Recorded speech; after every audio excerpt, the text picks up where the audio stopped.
Hello all, welcome to session 10 of solid states.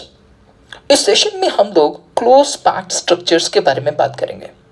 जो भी solids होते हैं उनके जो कंस्टिट्यूएंट पार्टिकल्स है वो बहुत क्लोजली पैक्ड होते हैं स्पेस में, और जितना ज़्यादा क्लोजर होगा पैकिंग उतना ही ज़्यादा क्रिस्टल का स्टेबिलिटी होना चाहिए। तो ये किस तरीके से पार्टिकल्स जो है क्लोजली पैक्ड होते हैं, किस तरीके का स्ट्रक्चर बनाते हैं, ये हम लोग इस सेशन में पढ़ने वाले हैं। अब अगर सपोज हम लोग बोलते हैं कि जो जो सॉलिड के पार्टिकल्स है, लेट अस अज्यूम कि सॉलिड के पार्टिकल्स जो है वो स्फेरिकल है और सारे के सारे आइडेंटिकल है। पहले हम बात करते हैं कि ये जो कंस्टिट्यूएंट पार्टिकल्स है जो कि हम लोग स्पीयर्स मान रहे हैं, इनको अगर सपोज हम लोग एक लाइन में अरेंज करते हैं तो यानी close packing in one dimension. तो अगर इनको सपोज हम लोग एक रो में उसको अरेंज करते हैं तो then it will be termed as close packing in one dimension. तो ये जो अरेंजमेंट दिखाई दे रहा है हम लोगों को, है ना, ऑफ डिफरेंट एटम्स या constituent particles in a row touching each other, है ना, तो ये बनाएगा आपका वन डायमेंशन। तो इसमें हमको दिखाई दे रहा है, लेट्स से फॉर एग्जांपल अगर हम लोग ये वाला पार्टिकल कंसीडर करते हैं तो ये पार्टिकल दूसरे दो पार्टिकल्स को टच कर रहा है या दो पार्टिकल्स इसको टच कर रहे हैं, और इसीलिए हम कहते हैं इसका coordination number equals to 2। But यही चीज अगर सपोज हम लोग टर्मिनल पार्टिकल्स के बारे में बात करेंगे तो ये टर्मिनल पार्टिकल है, ये वाला टर्मिनल पार्टिकल है, इनका कोऑर्डिनेशन नंबर क्या होना चाहिए? 1 होना चाहिए। जबकि जो बीच में कोई भी रहेगा तो उसको डेफिनेटली उसको दो दूसरे स्पीयर्स जो है वो टच करेंगे, और इसीलिए जो टर्मिनल वाले रहेंगे उनका कोऑर्डिनेशन नंबर इक्वल्स 1। ये जो टर्मिनल वाला दिख रहा है इसका कोऑर्डिनेशन नंबर इक्वल्स टू 1। सो ये बना आपका close packing in one dimension. तो जब पार्टिकल्स को हम लोग रो में अरेंज करेंगे तो that will be close packing in one dimension. अब हम देखते हैं close packing in to dimensions क्या होता है, या पैकिंग इन अ लेयर क्या होता है। जब हम लोग close packing in to dimensions या पैकिंग इन लेयर की बात करते हैं तो ये जो लेयर में पैकिंग जो होता है वो दो तरीके का हो सकता है, या तो हो सकता है स्क्वायर क्लोज पैकिंग या हो सकता है हेक्सागोनल क्लोज पैकिंग। जो स्क्वायर क्लोज पैकिंग है उसके अंदर जो स्पीयर्स है वो एक दूसरे पे हेड ऑन होते हैं। जब हम लोग हेड ऑन बात करते हैं तो उनके जो जो सेंटर्स है they are horizontally as well as vertically aligned, है ना। मतलब अगर सपोज हम लोग बात करें तो एग्जैक्टली इसके ऊपर इसका सेंटर है, इसके बाजू में देखेंगे तो ये एक लाइन में सेंटर है, और इसके अंदर होता ये है कि इसके स्पीयर्स एक लाइन में तो है, मतलब हॉरिजॉन्टली और वर्टिकली, है ना। और हम क्या कहते हैं कि उसके अंदर जो स्पेसेस बनेंगी, जो एम्प्टी स्पेसेस है दे आर स्क्वायर, वो स्क्वायर स्पेसेस बनेंगी। जो एम्प्टी स्पेसेस है which are then called as voids, जिसको हम लोग वॉइड बोलते हैं या एम्प्टी स्पेसेस बोलते हैं, वो स्क्वायर शेप्ड होती है। जबकि जब हम लोग हेक्सागोनल क्लोज पैकिंग की बात करेंगे तो जो स्पीयर्स है वो डायगोनली अरेंज्ड है, यानी पहले वाले के क्रस्ट में दूसरे वाला जो है स्पीयर आ रहा है, और यहाँ जो हम लोग देखते हैं कि जो वॉइड्स है या जो एम्प्टी स्पेसेस है दे आर ट्रायंगुलर, वो ट्रायंगुलर होते हैं। अब अगर सपोज हम लोग स्क्वायर क्लोज पैकिंग की बात करें तो एक अगर सपोज हम लोग रेफरेंस एक सेंटर मानते हैं, लेट्स से फॉर एग्जांपल ये वाला एक रेफरेंस ले लेते हैं, तो उसको 4 स्पीयर्स टच कर रहे हैं, और इसीलिए इसका कोऑर्डिनेशन नंबर जो है वो 4 होना चाहिए। जबकि अगर सपोज हम लोग हेक्सागोनल क्लोज पैकिंग की बात करते हैं और उसके लिए कोई एक रेफरेंस स्पीयर लेते हैं, चेक करिए उसको सेंटर बोल देते हैं, तो उसको 6 डिफरेंट स्पीयर्स जो है वो टच कर रहे हैं। एंड दैट्स व्हाई जो हेक्सागोनल क्लोज पैकिंग है उसके अंदर कोऑर्डिनेशन नंबर जो है वो 6 होना चाहिए। इन सारे पॉइंट्स को मैं समराइज करता हूं। तो अगर सपोज स्क्वायर क्लोज पैकिंग है तो उसके लिए हम लोग क्या क्या चीजें बोल सकते हैं। जो स्क्वायर क्लोज पैकिंग उसमें spheres are aligned together horizontally and vertically, जैसे कि हम लोग देख रहे हैं। सिमिलरली अगर सपोज हमने हेक्सागोनल क्लोज पैकिंग की बात करें तो उसके अंदर spheres are arranged diagonally to each other. इसका मतलब ये है कि जो पहला वाला है उसके डिप्रेशंस में दूसरा वाला जो है वो लेयर अरेंज्ड है, या दूसरा वाला रो जो है वो अरेंज्ड है। अब अगर सपोज हम लोग बात करते हैं स्क्वायर क्लोज पैकिंग की, तो उसमें हर एक जो स्पीयर है उसको 4 दूसरे जो है स्पीयर्स टच कर रहे हैं, and that's why the coordination number should be 4। जबकि वही जब हम हेक्सागोनल क्लोज पैकिंग की बात करते हैं तो हेक्सागोनल क्लोज पैकिंग में एक स्पीयर जो है उसको 6 दूसरे स्पीयर्स जो है वो टच कर रहे हैं और इसीलिए इसका कोऑर्डिनेशन नंबर होना चाहिए 6। अब हम वॉइड्स की बात करते हैं तो हमने अभी कहा कि इसके अंदर जो वॉइड्स है वो स्क्वायर वॉइड्स होने चाहिए। ओके, और जब हम हेक्सागोनल क्लोज पैकिंग की बात करेंगे तो उसके अंदर ट्रायंगुलर वॉइड्स होने चाहिए ना। This is a void, similarly यहाँ पे ये जो है दिस इज अ वॉइड। तो इस तरीके से 2 डायमेंशंस में 2 तरीके का अरेंजमेंट्स बन सकते हैं, स्क्वायर क्लोज पैकिंग और हेक्सागोनल क्लोज पैकिंग। अब इसी के ऊपर से जब हम लोग 3 डायमेंशनल अरेंजमेंट्स की बात करते हैं तो 3 dimensional is should form a crystal lattice, क्योंकि 3 डायमेंशनल अरेंजमेंट ही क्रिस्टल लैटिस है। तो हम लोग देखते हैं कि ये 3 डायमेंशनल स्ट्रक्चर्स इनसे कैसे बनते हैं, 2 डायमेंशन से 3 डायमेंशनल स्ट्रक्चर कैसे बनेंगे। 3 डायमेंशनल क्लोज पैकिंग में हम लोग 2 डायमेंशनल क्लोज पैकिंग वाली जो लेयर्स है उसको एक दूसरे के ऊपर अरेंज करके 3 डायमेंशनल अरेंजमेंट बनाते हैं। तो अगर सपोज हम लोग स्क्वायर क्लोज पैकिंग वाला लेते हैं और हेक्सागोनल क्लोज पैकिंग वाला लेते हैं और उनको रिपीट करते हैं तो हमको अलग अलग स्ट्रक्चर्स मिलने चाहिए।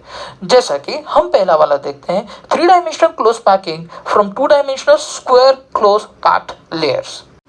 अगर हम लोग स्क्वायर क्लोज पैक्ड या ओपन स्क्वायर अरेंजमेंट को, जो ये हमारा ओपन स्क्वायर अरेंजमेंट है, ये ओपन स्क्वायर अरेंजमेंट जो है उसको अगर सपोज हम लोग हेड ऑन अरेंज करते हैं, हेड ऑन का मतलब हमारा हुआ कि एक दूसरे के ऊपर अरेंज करते हैं सच दैट कि उनके स्पीयर्स अलाइंड है, तो जिस तरीके का स्ट्रक्चर बनेगा वो एक सिंपल क्यूब को एक्सप्रेस करेगा। मतलब यहाँ देखते हैं कि अगर सपोज हम लोगों ने ये नीचे वाला लेयर अगर सपोज मान के चलते हैं, हमारा नीचे वाला लेयर है ए, तो ये जो नीचे वाला लेयर है ए, तो उसके ऊपर हमने एग्जैक्टली वैसे ही लेयर रखा ए। हम कह रहे हैं कि उनके जो सेंटर्स है दे आर अलाइंड, सिमिलरली यहाँ पे सेंटर्स आर अलाइंड। तो ये नीचे वाला लेयर था ए, उसके ऊपर एक लेयर ए रखा, उसके ऊपर एक लेयर रखा ए, उसके ऊपर एक लेयर रखा ए, तो वो एग्जैक्टली सिंपल क्यूबिक स्ट्रक्चर देगा। अब सिंपल क्यूबिक स्ट्रक्चर यानी जिसके कॉर्नर्स के ऊपर लैटिस पॉइंट्स होंगे और हम उसको इस तरीके से एक्सप्रेस कर सकते हैं। तो ये जो स्ट्रक्चर हम लोगों ने यहां से अगर सपोज यही वाला स्ट्रक्चर आगे यहां बनाया तो हमको समझ में आ रहा है कि वो एग्जैक्टली जो है हमको सिंपल क्यूबिक अरेंजमेंट देगा। अब ऐसा जो अरेंजमेंट बनेगा सिंपल क्यूबिक, उसको हम लोग कहते हैं ए टाइप अरेंजमेंट,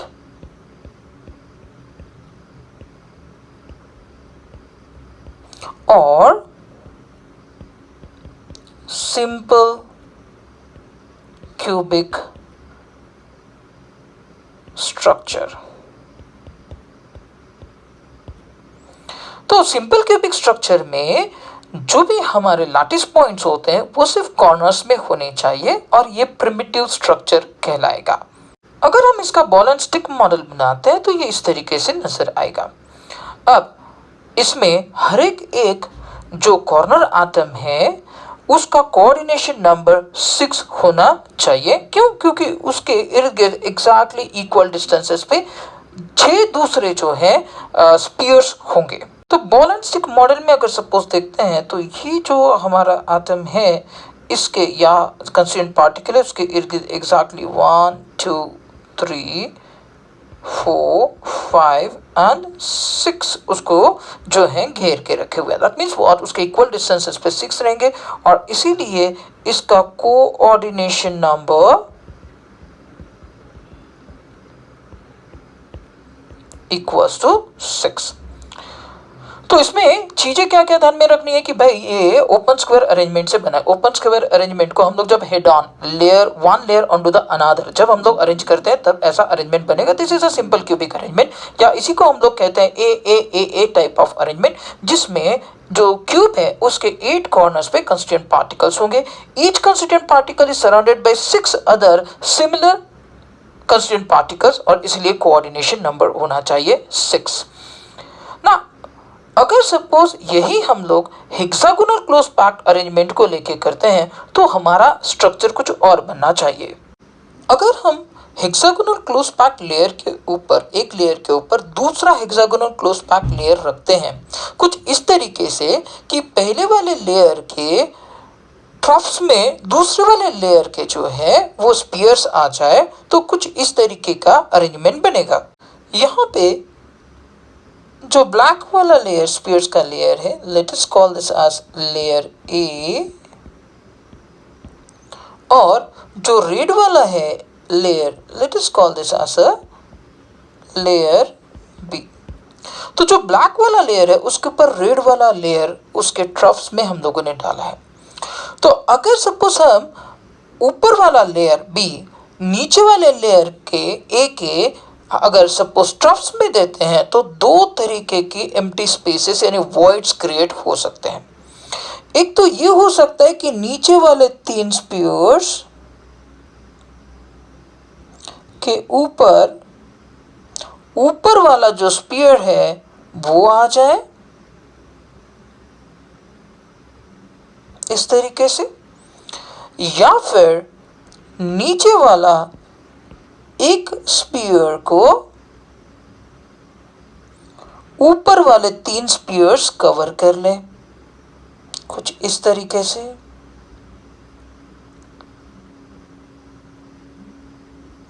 दोनों ही कंडीशन में अगर सपोज ये मान के चलते कि ये लेयर ए है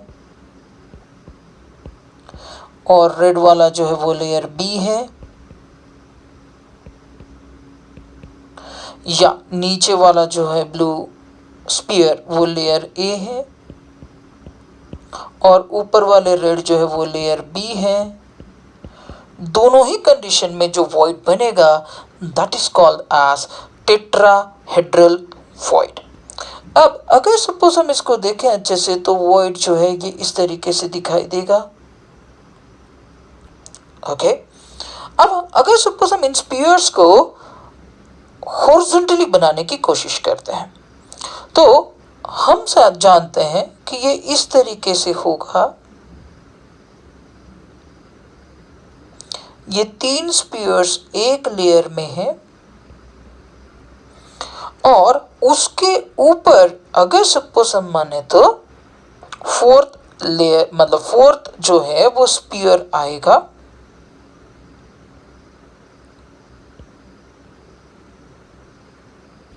कुछ इस तरीके से, और हम अगर सपोज इनके सेंटर्स को ज्वाइन करते हैं तो आपको एक टेट्राहेड्रल वॉइड मिलेगा। तो जब भी नीचे 3 ऊपर 1 या ऊपर 3 नीचे 1 टाइप का अगर सपोज वॉइड बन रहा है तो that is called as a tetrahedral void. अब इसमें हम लोग मार्क करते हैं टेट्राहेड्रल वॉइड्स को। तो ये जो ब्लू मार्क किए हुए हैं दीज आर टेट्राहेड्रल वॉइड्स।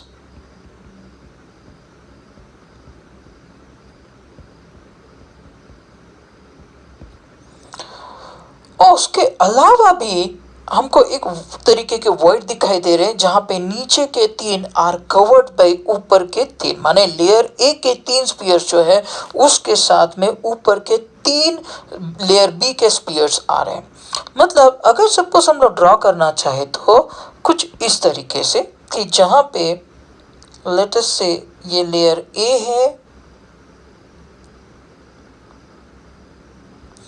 और उसके ऊपर लेयर बी आया हुआ है कुछ इस तरीके से,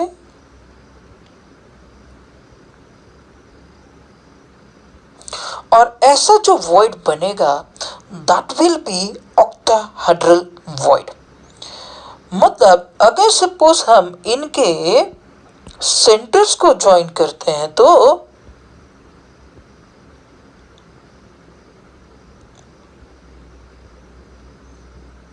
हमको एग्जैक्टली एक ऑक्टाहेड्रॉन मिलेगा।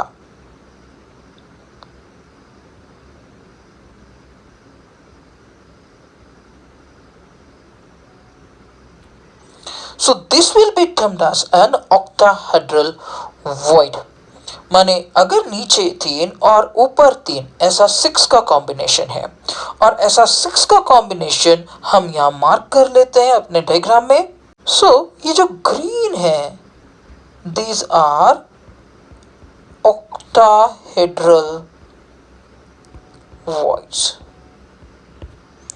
तो अभी हम सब समझ रहे हैं कि भाई हेक्सागोनल क्लोज पैक्ड लेयर, एक लेयर के ऊपर जब दूसरा लेयर हमने उसके ट्रफ्स में रखा हुआ है तो हमको दो तरीके के वॉइड्स मिले, एक तो टेट्राहेड्रल वॉइड्स और ऑक्टाहेड्रल वॉइड्स।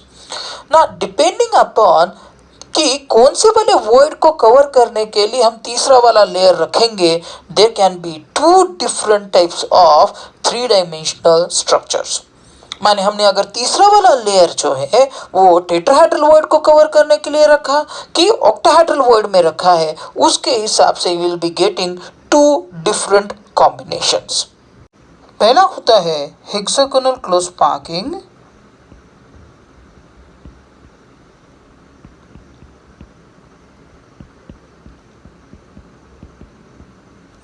और दूसरा होता है क्यूबिक क्लोज पैकिंग।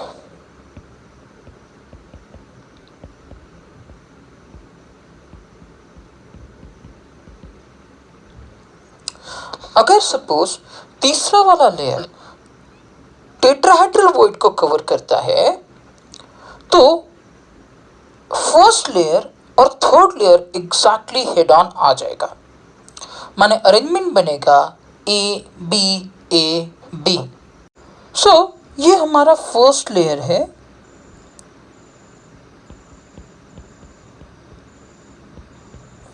जो सेकेंड लेयर है वो फर्स्ट लेयर के ट्रफ्स में आया,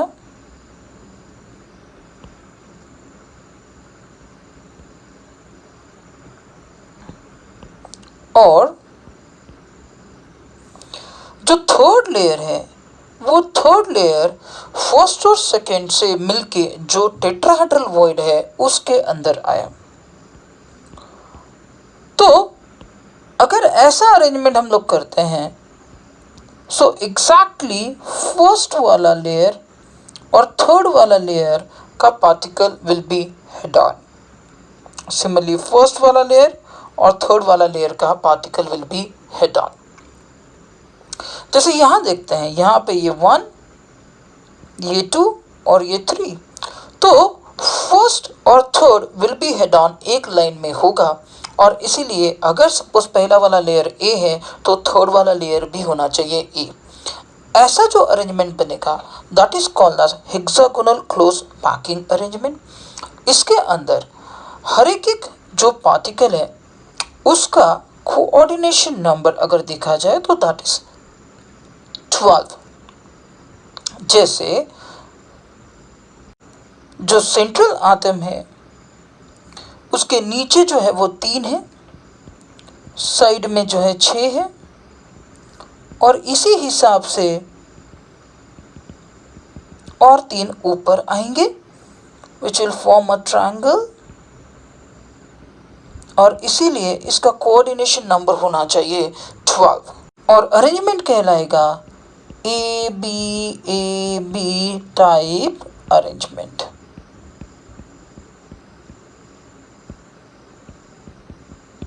तो हमें याद रखना है कि अगर सपोज सेकेंड लेयर पे थर्ड लेयर जो आ रहा है if it is place in tetrahedral void तो हेक्सागोनल क्लोज पैकिंग या हेक्सागोनल क्लोज पैक्ड स्ट्रक्चर बनेगा। बट अगर सपोज जो थर्ड लेयर है वो ऑक्टाहेड्रल वॉइड में प्लेस करते हैं तो एबीसी टाइप का अरेंजमेंट होगा।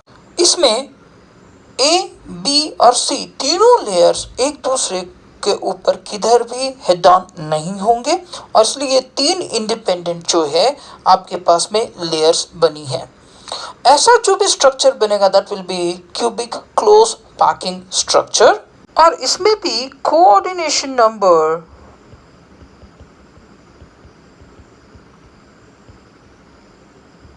Equals to 12। तो हमारे पास में कुल मिला के जो है वो 3 तरीके के स्ट्रक्चर्स बने हैं। एक तो बना सिंपल क्यूबिक स्ट्रक्चर, दूसरा बना हेक्सागोनल क्लोज पैकिंग और तीसरा बना cubic close packing structures. Now let us look at number and position of tetrahedral and octahedral voids. कि भाई अगर सपोज कोई भी लैटिस स्ट्रक्चर है या क्रिस्टल लैटिस है, उसके अंदर कितने टेट्राहेड्रल और ऑक्टाहेड्रल वॉइड्स है और वो कहाँ कहाँ पे पाए जाते हैं। एक जनरल एजम्पशन ये है कि आयनिक सॉलिड में जो बिगर आयंस होते हैं यानी अनायंस, वो हमेशा लैटिस पॉइंट्स को ऑक्युपाई करते हैं और जो स्मॉलर आयंस होते हैं कटायंस, वो वॉइड्स को ऑक्युपाई करते हैं। पहले हम लोग पोजीशन पढ़ेंगे टेट्राहेड्रल वॉइड्स का इन सीसीपी या एफसीसी लैटिस। अगर हम लोग सीसीपी लैटिस या एफसीसी को 8 इक्वल क्यूब्स में डिवाइड करते हैं तो हर एक छोटे क्यूब में हमको 4 एटम्स दिखाई देंगे which will be at alternate positions. एक छोटे क्यूब में आने वाले इन 4 एटम्स को अगर सपोज हम लोग जोड़ते हैं तो एक रेगुलर टेट्राहेड्रॉन मिलेगा जो कि इस तरीके से दिखाई देगा। इस टेट्राहेड्रॉन में एक टेट्राहेड्रल वॉइड एग्जिस्ट करेगा।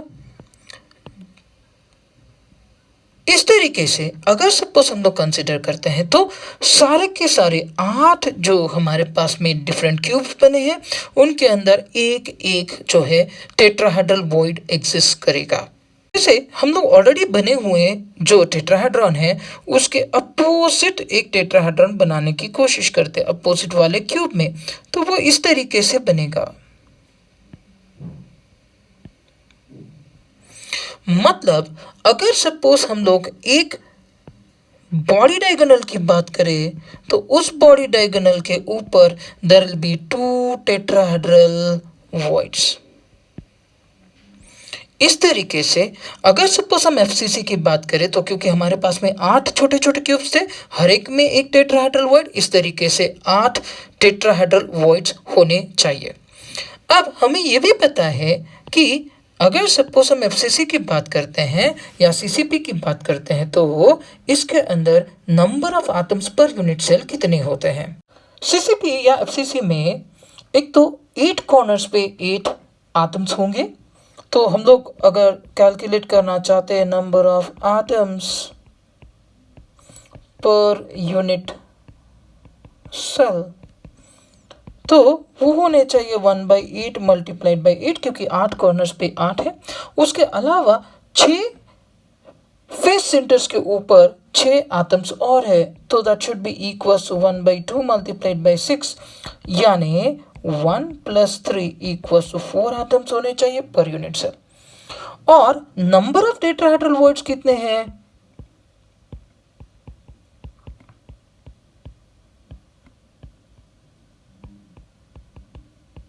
तो नंबर ऑफ टेट्राहेड्रल वॉइड्स हुए हैं हमारे 8। इसका मतलब in general for number of atoms equals to n, number of tetrahedral voids must be equals to 2n। इसके अलावा हमें यह भी समझना है कि हर एक बॉडी डायगोनल में there must be 2 tetrahedral voids. हर एक बॉडी डायगोनल के ऊपर है ना 2 टेट्राहेड्रल वॉइड्स होने चाहिए। चलिए अब हम पढ़ते हैं position of octahedral voids in CCP और एफसीसी लैटिस। तो सीसीपी या एफसीसी लैटिस में हम समझते हैं कि 8 कॉर्नर्स पे 8 लैटिस पॉइंट्स या एटम्स तो है, पर उसके अलावा फेस सेंटर्स भी है। तो अगर सपोज हम लोग फेस सेंटर्स को जोड़ते हैं तो हमें क्या मिलता है। हम अगर फेस सेंटर्स को इस तरीके से जोड़ते हैं तो हम लोगों को मिलता है एक रेगुलर टेट्राहेड्रॉन।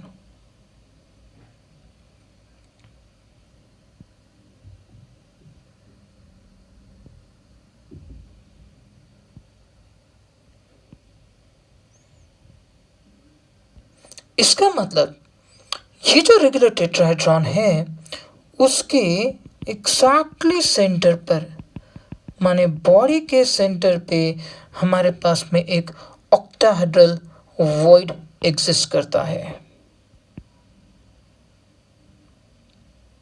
सो ये हमारा है ऑक्टाहेड्रल वॉइड।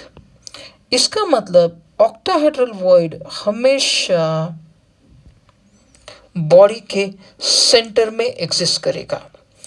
इसके अलावा अगर सपोज हम लोग इसी क्यूब को आगे एक्सटेंड करते हैं, एक और ऑक्टाहेड्रन हम बना सकते हैं और वो बनेगा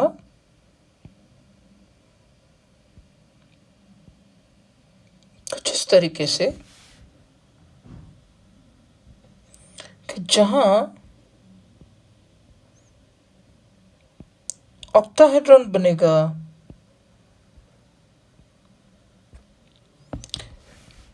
और जो वॉइड एग्जिस्ट करेगा वो एग्जिस्ट करेगा हमारे एज के सेंटर पे। तो जो भी हमारा ऑक्टाहेड्रल वॉइड है वो ऑक्टाहेड्रल वॉइड या तो बॉडी के सेंटर में एग्जिस्ट करेगा या तो एज के सेंटर पे एग्जिस्ट करेगा। ना again number of atoms per unit cell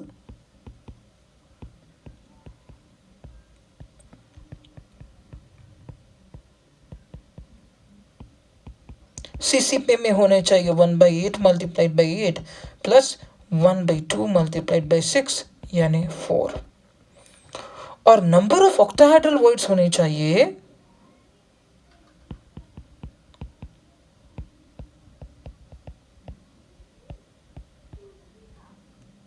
एक तो बॉडी के सेंटर में होना चाहिए जिसका कंट्रीब्यूशन 1 होगा, और एज सेंटर होता है 12, हर एक का कंट्रीब्यूशन होना चाहिए 1/4 मल्टीप्लाइड बाई 12 यानी ये होने चाहिए 4।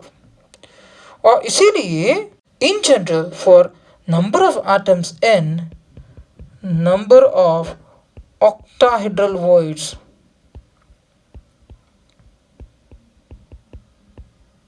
is also equals to n। तो हमें यह समझना पड़ेगा कि जो भी टेट्राहेड्रल वॉइड है वो बॉडी डायगोनल पे होते हैं, और अगर n number of atoms per unit cell है तो twice n number of tetrahedral voids होने चाहिए। सिमिलरली ऑक्टाहेड्रल वॉइड्स के लिए बात करते हैं तो octahedral void are located at body centre and edge centre, और अगर suppose n number of atoms per unit cell है तो total number of octahedral voids होने चाहिए n। कुछ न्यूमेरिकल्स देखते हैं इसके ऊपर। जैसे पहले फर्स्ट वाला न्यूमेरिकल है, a solid is made up of 2 elements p and q with atoms p in FCC arrangement and atoms q occupying all the octahedral voids and alternate tetrahedral voids. Calculate the formula of the compound. अब सबसे पहले हम ये समझते हैं कि अगर suppose ये q जो है वो octahedral void और alternate tetrahedral voids ऑक्युपाई करता है तो क्यू कितने होंगे, और अगर P FCC ऑक्युपाई करता है तो P कितने होंगे। अब क्योंकि P ऑक्युपाई कर रहे हैं FCC, so number of P atoms corner के लिए 1/8 मल्टीप्लाइड बाई 8 और फेस सेंटर के लिए 1/2 multiplied by 6, so that will be equals to 1 + 3 equals to 4। अब क्योंकि जस्ट हम लोगों ने पढ़ा हुआ है for any crystal structure, if the number of the atoms are n, then the octahedral voids are n and the tetrahedral voids are 2n। तो इस हिसाब से octahedral void होने चाहिए 4 और tetrahedral void होने चाहिए 8। अब क्योंकि हमारे जो Q atoms है वो सारे के सारे octahedral voids ऑक्युपाई करते हैं और alternate tetrahedral voids ऑक्युपाई करते हैं, तो इसका मतलब number of Q atoms will be equals to, अब सारे octahedral void का मतलब हो गया 4 plus half of tetrahedral void यानी हाफ ऑफ 8 अल्टरनेटिव यानी half, so 4 + 4 that will be equals to 8। therefore P is to Q ratio होना चाहिए 4 is to 8 या 1 is to 2, और इसीलिए फॉर्मूला होना चाहिए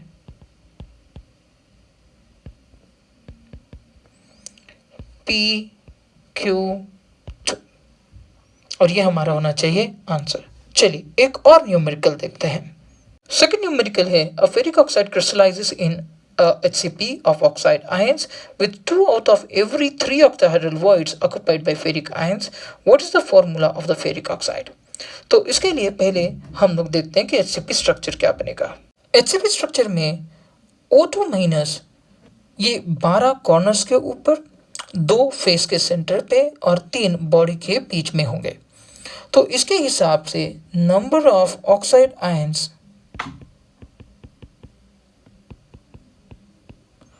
must be equals to, अब हर एक जो कॉर्नर आटम है that is shared by 6 other hexagonal structures. सो हर एक का कॉन्ट्रीब्यूशन होना चाहिए 1/6 और ऐसे कितने कॉर्नर्स हैं हमारे पास में, they are 12 plus 2 particles face का सेंटर में है, ये जो रेड डॉट्स है दीज आर फेस सेंटर्स, और उसका कॉन्ट्रीब्यूशन होना चाहिए 1/2 मल्टीप्लाइड बाई 2 क्योंकि 2 ही है, प्लस 3 जो है वो एग्जैक्टली बीच में है, ये 3, and that's the reason why they must be within the body, मतलब वो किसी के साथ में शेयर नहीं होना चाहिए, तो उसका contribution 3, so this comes down to be 2 plus 1 plus 3, that is 6 atoms per unit cell. So the number of oxide ions हो गए 6. Now क्योंकि हमको पता है टेट्राहेड्रल वॉइड जो है they are twice n, that means tetrahedral voids होने चाहिए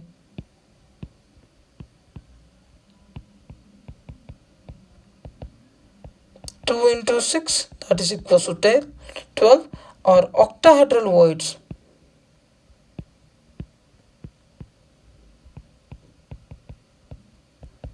must be equals to, अगर n आटम्स है तो n होते हैं, सो इसलिए वो होने चाहिए 6।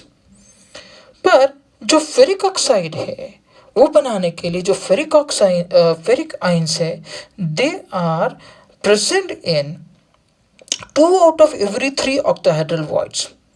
इसका मतलब number of ferric ions must be equals to 2/3 into octahedral voids बोला है, तो हमें यहाँ पे टेट्राहेड्रल वॉइड्स का जरूरत भी नहीं पड़ने वाला था, सो 6 that is equals to 4.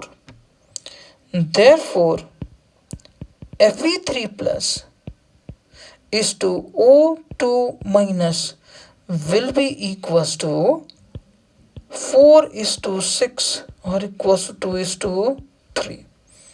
Hence formula of ferric oxide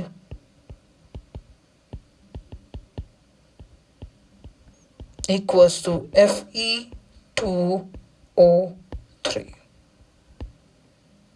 एक और सम करते हैं, थर्ड वाला सम है, in a solid oxide ions are arranged in CCP.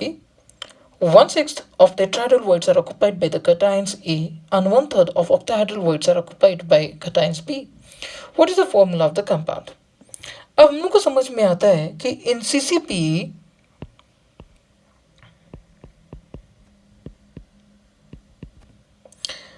number of oxide ions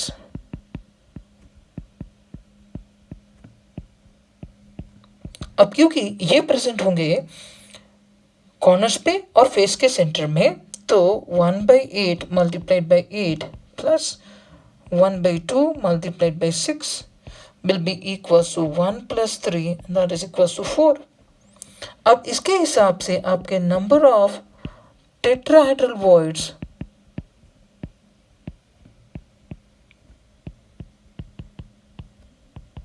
हो गए हैं 4 into 2 that is equals to 8, क्योंकि हम जानते हैं कि अगर नंबर ऑफ आटम्स n है तो टेट्राहेड्रल वॉइड्स 2n होने चाहिए, और नंबर ऑफ ऑक्टाहेड्रल वॉइड्स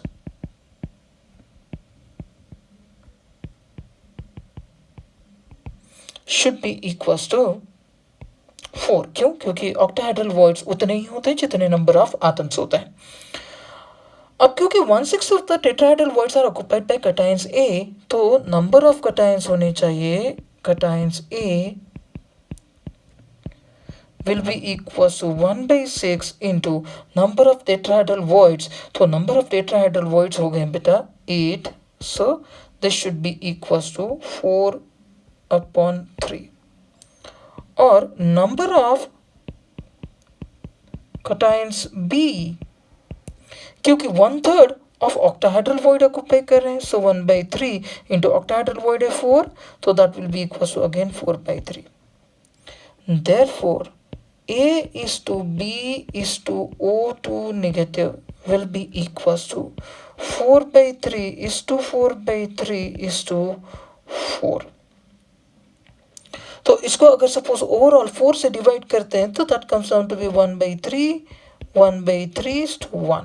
अब 3 से मल्टीप्लाई करते हैं throughout should be equals to 1 is to 1 is to 3. Hence formula of oxide will be equals to AbO3.